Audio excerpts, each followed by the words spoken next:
belief in God, our creator, whom we cannot see. When we look at the Quran tells us that, there is something called human intuition. Humans know many things, realities intuitively.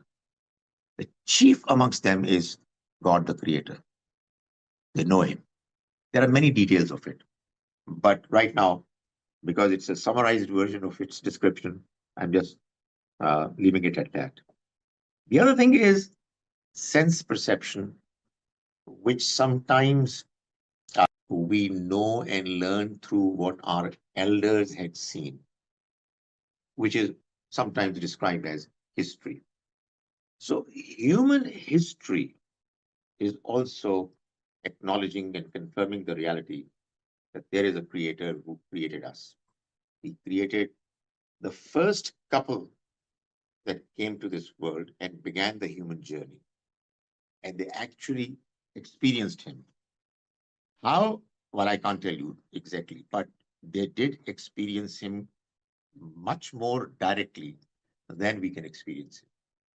And that story has trickled down to the next generations, and it's a part of sense perception. It's a part of human experience. The third argument that the Quran presents is the argument of intellect. You know, and I'm not going to talk about the details of it, but the Quran is replete with, is full of arguments that invite human intellect and our other faculties to see, to hear, and to marvel at the amazing creation of the Almighty and to come to honest conclusion.